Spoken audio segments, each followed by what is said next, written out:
Selamat pagi Bapak Ibu sekalian, Shalom. Minggu-minggu ini adalah minggu-minggu Paskah. Biasanya di berbagai tempat kita akan menemukan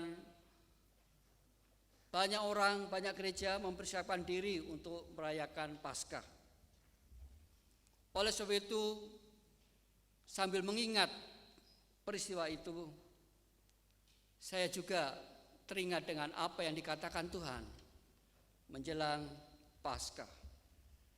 Jadi pada pagi hari ini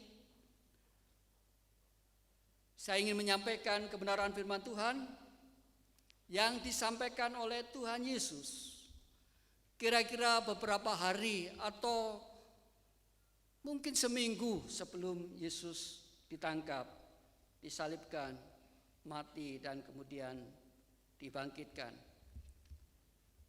Ajaran atau khotbah pengajaran pada pagi hari ini menjelang Paskah saya ambil dari Matius pasal 24 ayat 45 sampai 51. Tetapi supaya tidak kehilangan konteksnya, maka saya akan bacakan mulai ayat 45 atau 44. Matius 24 ayat 44 sampai 51. Demikian bunyi firman Tuhan.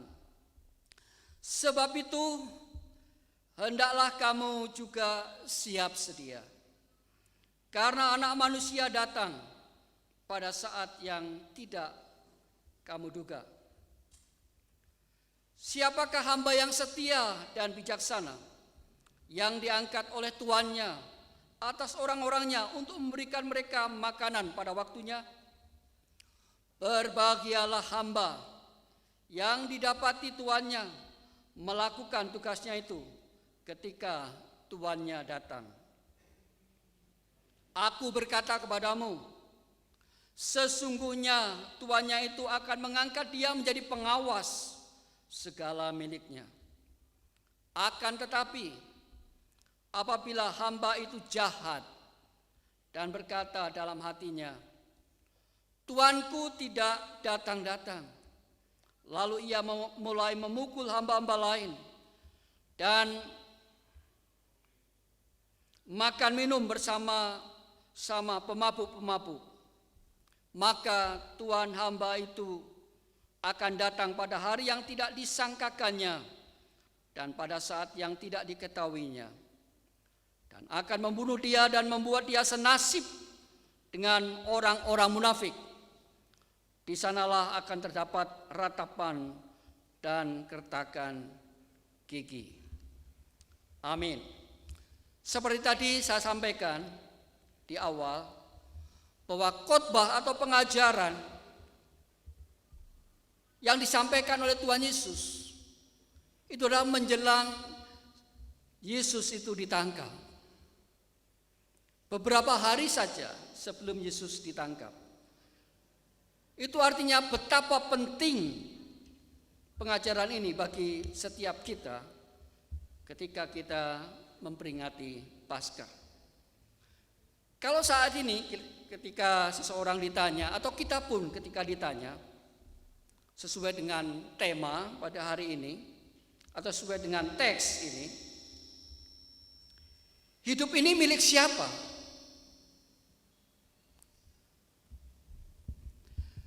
Hidup ini milik siapa? Atau hidup ini milik siapakah?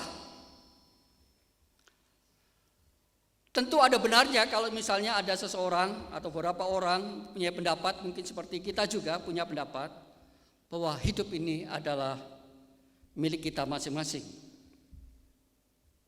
Namun, di dalam perumpamaan ini, yaitu tentang hamba yang baik dan yang jahat ini, menolak. Jadi kalau misalnya ada seseorang yang menganggap bahwa hidup itu adalah miliknya, menurut perumpamaan ini ditolak. Oleh Tuhan Yesus ditolak. Khususnya bagi orang-orang yang percaya kepada Tuhan Yesus, di mana hidupnya sudah dibeli oleh Allah, melalui Yesus Kristus, hidupnya adalah milik Tuhan. Kalau seandainya ada orang menjawab, siapakah pemilik hidup ini? Dan dia kemudian menjawab, hidup itu adalah milikku sendiri. Jawaban itu salah. Jawabannya yang benar adalah hidup ini memang milik Tuhan. Setiap saudara yang pada hari ini yang percaya kepada Tuhan Yesus seharusnya menjawab yang sama. Hidup saya, hidup kami, hidup kita adalah milik Tuhan. Karena hidup ini adalah milik Tuhan, maka Tuhan berhak untuk menuntut apa saja yang kita lakukan dalam kehidupan hari lepas hari. Dikatakan di bagian ini, di dalam perumpamaan ini, seakan-akan Tuhan mengajarkan sesuatu yang sangat penting. Aku meminta pertanggungan jawab tentang hidupmu.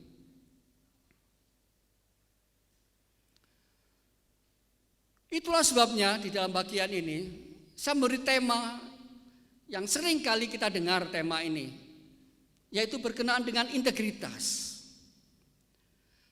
Kita sebagai orang Kristen harus memiliki hidup yang berintegritas sesuai dengan kehidupan kita yang adalah milik Tuhan. Karena setiap kita akan mempertanggungjawabkan kehidupan kita. Tidak mungkin Tuhan tidak meminta pertanggungjawaban dari kita. Tuhan pasti meminta pertanggungjawaban dari kita tentang hidup kita. Khususnya setiap orang yang sudah menjadi milik Tuhan. Kalau seandainya ada pertanyaan yang berikutnya, mengapa hidup berintegritas itu begitu urgen, begitu up to date, dan itu selalu harus diperbarui setiap hari? Mengapa? Kalau kita lihat di dalam perumpamaan tadi dikatakan tidak ada seorang pun yang tahu kapan Tuhan Yesus datang yang kedua kali. Dan lagi kita tahu juga bahwa Tuhan itu hadir tidak selalu kita rasakan. Walaupun kita berusaha mengundang Tuhan, biarlah saya merasakan kehadiran Tuhan, tetapi kehadiran Tuhan seringkali juga tidak bisa kita rasakan. Dan yang lain adalah setiap kita diberi kebebasan untuk memilih untuk menjadi orang Kristen yang baik atau menjadi orang Kristen yang tidak baik. Jadi betapa pentingnya khotbah Prapaskah ini kalau misalnya kita hubungkan dengan kehidupan kita hari lepas hari. Oleh sebab itu melalui perumpamaan ini saya ingin menyampaikan dua tipe tentang orang Kristen. Tipe orang Kristen yang seperti seorang hamba di hadapan Tuhan. Tipe yang pertama yang ini saya sampaikan adalah tipe hidup orang Kristen yang berintegritas. Ayat 46 mengatakan itu. Dalam bahasa Yunaninya memakai dua kata, yaitu pistos dan pronimos. Pistos itu berarti setia. Pronimos itu berarti bijaksana. Pistos itu berarti saya akan setia. Pronimos itu kalau dihubungkan dengan kata setia ini artinya saya akan setia seperti yang pernah aku katakan. Pronimos, pronomos, yaitu saya akan setia seperti yang pernah aku katakan di hadapan Tuhan. Orang-orang yang mau dibaptis biasanya akan ditanya, apakah kamu akan setia kepada Tuhan? Maka calon baptisan itu akan menjawab, iya, saya akan tetap setia kepada Tuhan. Itulah pronimos. Jadi Bapak-Ibu sekalian, kalau seseorang yang berintegrasi atau kehidupan orang Kristen yang berintegrasi, itu artinya bahwa dia akan hidup sesuai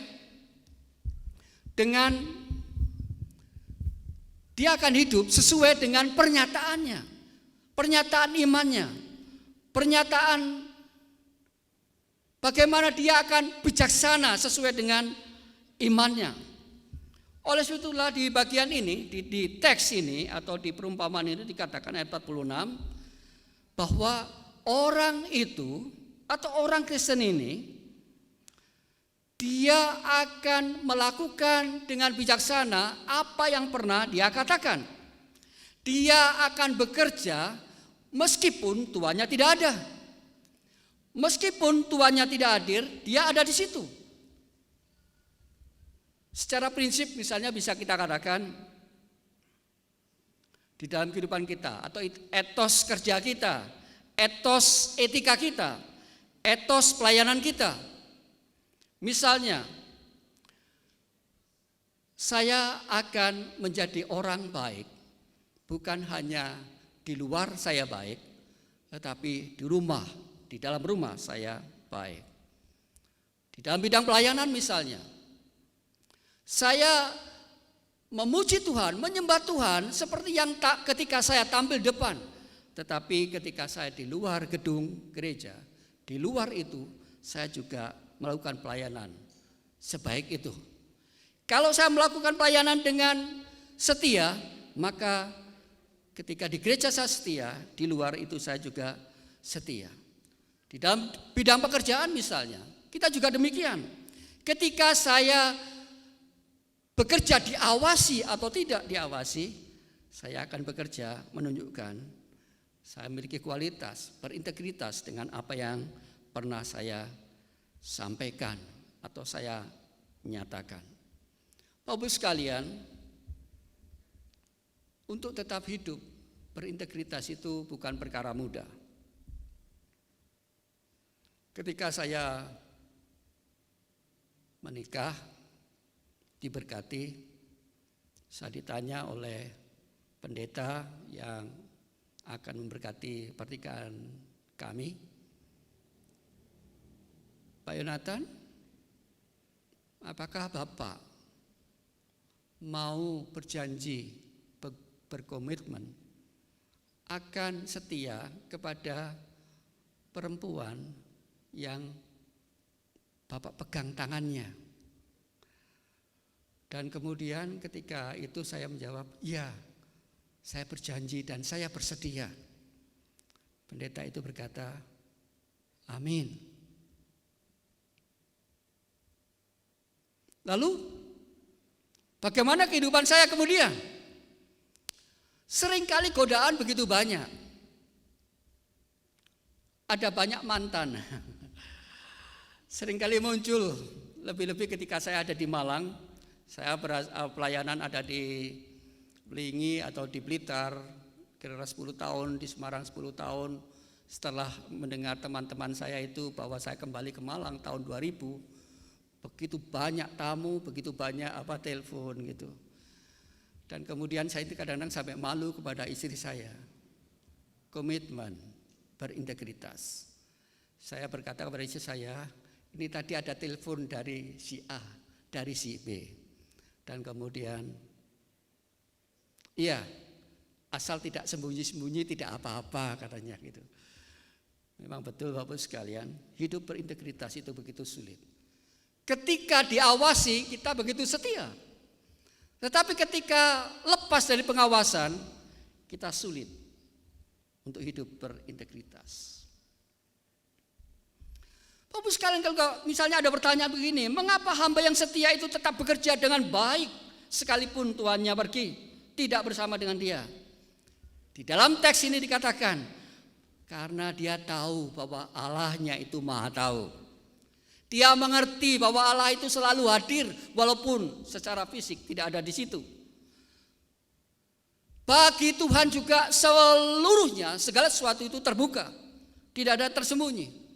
Kita tidak mungkin berkata Allah tidak melihat kita atau Allah tidak hadir bersama dengan kita. Tidak demikian Bapak sekalian. Allah itu selalu hadir. Ketika seseorang itu merasakan atau dia memahami, sadar bahwa Allah itu selalu hadir di dalam hidupnya, maka dia akan hidup tetap setia kepada Tuhan. Allah tahu apa yang kita lakukan. Itulah pengajaran Yesus Kristus. Pengajaran yang luar biasa. Dia ingin supaya orang-orang Kristen, setiap kita memiliki hidup yang baik, setia, bijaksana, berintegritas. Itulah sebabnya kalau misalnya kita baca pada ayat 47, kita menemukan di situ. Sesungguhnya tuannya itu akan mengangkat dia menjadi pengawas segala miliknya. Upah itu ternyata sudah disediakan bagi setiap orang yang memiliki pistos dan peronimos. Orang yang setia dan hidup bijaksana, yang selalu sadar bahwa Tuhan itu hadir di hadapannya dan dia hidup di hadapan Tuhan. Tipe yang kedua, tipe hidup yang jahat. Ayat 48. Dalam bahasa Yunani memakai kata kakos. Bukan kakus ya. Tapi kakos. Itu artinya buruk. Yaitu perbuatan yang akhirnya bisa membawa kepada kecelakaan. Suatu perbuatan yang buruk yang berakibat fatal. Yang bisa mencelakakan dirinya. Karena apa? Karena hamba atau orang Kristen yang hidup seperti ini, dia itu berpikir bahwa waktunya masih panjang. Bukankah saat-saat ini begitu banyak orang berpikir seperti itu? Ketika mereka mendengar corona menjalar di mana-mana, merebak di mana-mana, ada pandemi di Indonesia secara luar biasa. Kemudian ada hamba Tuhan itu pernah berkata begini, oh itu masih tanda awal, Tuhan masih lama datangnya. Oh bahaya sekali orang ini. Jadi dia menganggap, dia berpikir bahwa Tuhan itu akan datang masih lama, masih panjang. Memang kalau kita lihat gejala-gejala, tanda-tanda seperti ini, memang benar. Tampaknya memang Tuhan itu masih lama untuk datang kedua kali. Tetapi Bapak-Ibu sekalian, seseorang yang kelihatan sehat bukan berarti dia itu kemudian tidak dekat dengan kematian. Dan dia berpikir naif. Orang jahat itu, kakos itu berpikir naif. Tidak ada orang yang tahu. Tuhan tahu, tapi Tuhan di mana? Enggak kelihatan. Alasannya Tuhan itu tidak hadir, tidak nampak. Dan seringkali saya menyaksikan hal semacam itu. Begitu banyak orang-orang Kristen yang memiliki tipe kakos ini. Jahat sekali. Usiaku masih muda. Saya masih belum puas dengan kehidupan ini. Saya harus melakukan seperti orang lain. Dia menganggap Tuhan tidak akan datang dalam waktu dekat.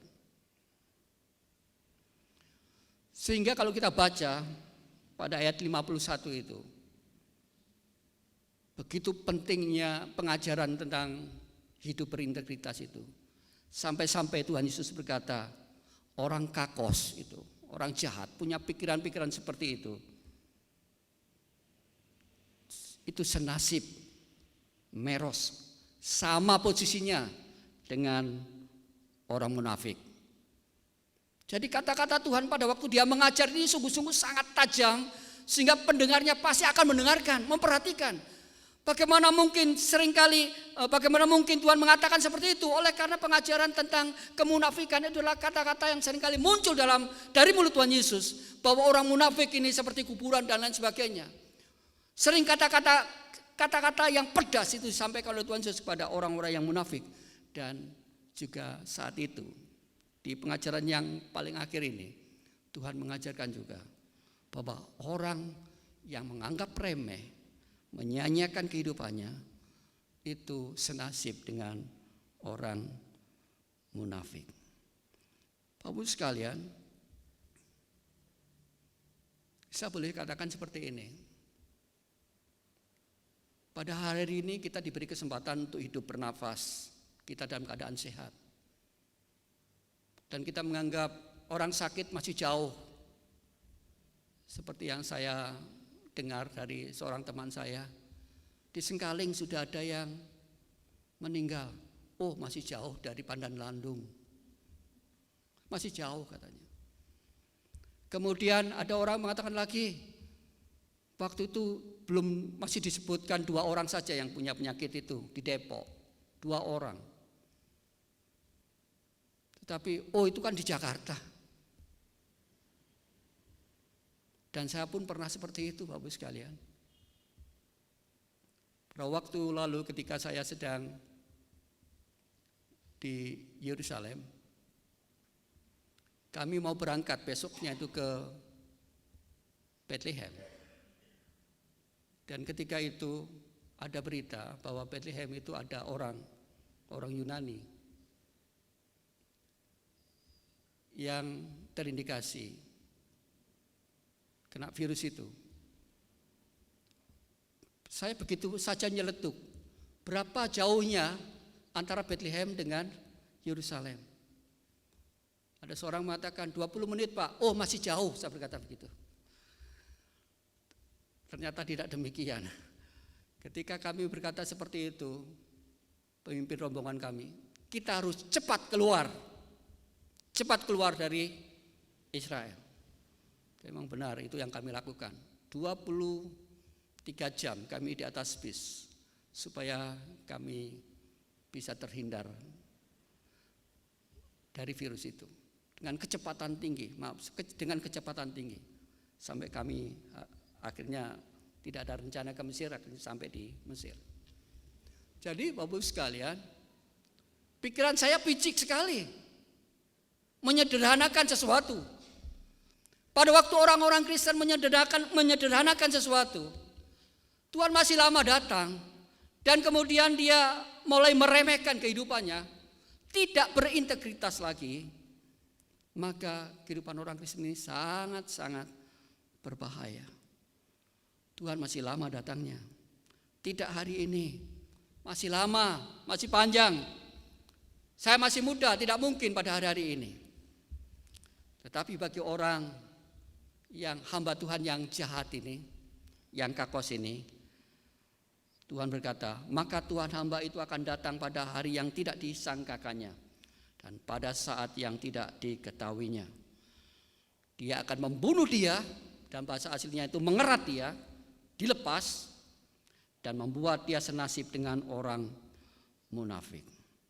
Jadi Bapak Ibu sekalian, sebagai penutup saya ingin menyampaikan satu pernyataan yang sangat penting di sini.